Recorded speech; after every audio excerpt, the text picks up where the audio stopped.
नमस्ते। मैं राजेश गोविंद बालसराव। मैं गांधी कथा बताता हूँ। ये मेरी 9वीं कथा है। कथा का शीर्षक है गांधी जी का बड़प्पन। गांधी सेवा संघ का वार्षिक सम्मेलन जब जब भी होता था तब लगभग एक हफ्ते तक उसका कामकाज चलता था। रचनात्मक कार्य में जीती जागती श्रद्धा रखने वाले संघ के सदस्य अपने रोज के काम काज में खड़ी होने वाली कठिनाइयाँ सम्मेलन में पेश करते थे और सत्य तथा अहिंसा को ध्यान में रखकर सिद्धांत और व्यवहार की दृष्टि से उनकी चर्चा करते थे। गांधी जी खुद चर्चा में हाजिर रहते थे और सबको रास्ता बताते थे। एक दूसरे के अनुभव को सुनने सुनाने से भी कार्यकर्ताओं को कीमती खुराक मिलती थी।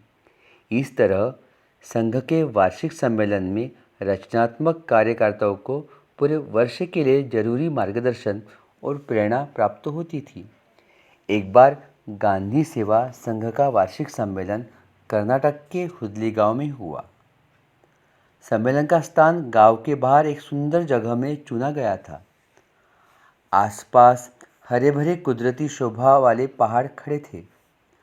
उनकी तलहटी में सम्मेलन में आने वाले सदस्यों के लिए मंडप बनाए गए थे।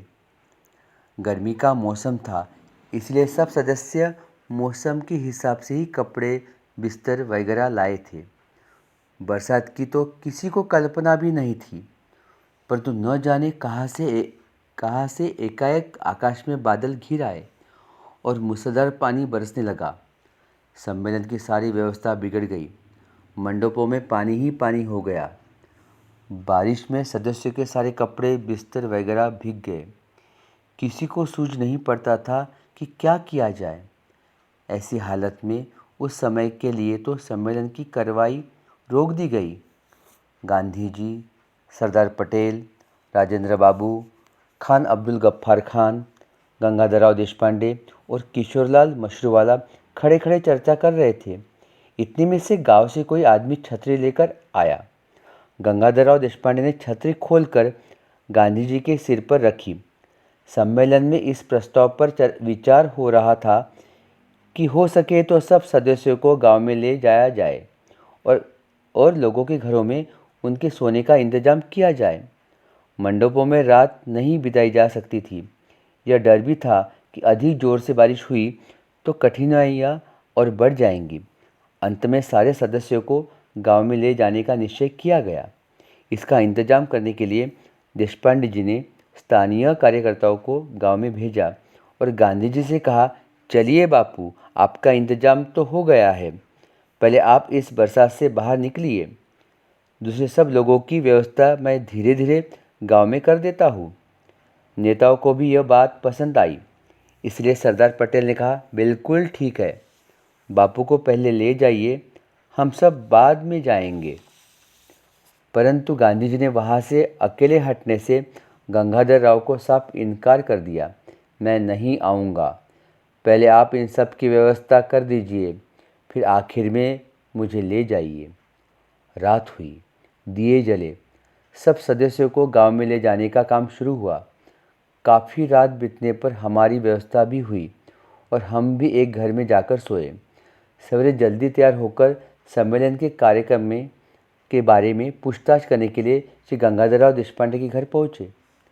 सरदार राजेंद्र बाबू वगैरह नेताओं को वहाँ देखा, परंतु गांधी जी नहीं दिखाई दिए। वे गांव में नहीं आए थे। छावनी में ही उन्होंने सारी रात बिताई थी। वहाँ कुछ टीन डालकर उनकी खटिया का बचाव किया गया था। बा, मणि बहन वगैरह गांधी जी के साथ रही और उनकी खटिया के पास ही जमीन पर सोई। सवेरे जल्दी उठकर गांधी जी कीचड़ में चलकर कुंवरी आश्रम गए और वही सम्मेलन का कार्य शुरू करने का तय किया। नेता और सदस्य सब वहां पहुंचे और वही सम्मेलन का कार्य पूरा किया गया। सम्मेलन में अनेक महत्व के सवालों की चर्चा हुई थी, परंतु मेरे मन में गांधी जी का यह वाक्य आज भी गूंज रहा है, पहले आप इन सब की व्यवस्था कर दीजिए, फिर आखिर में मुझे ले जाइए। अपनी सुख सुविधा का विचार सबसे आखिरी में करने वाले गांधी जी के बड़प्पन की कल्पना ऐसी छोटी छोटी घटनाओं से ही हमें आती है। धन्यवाद।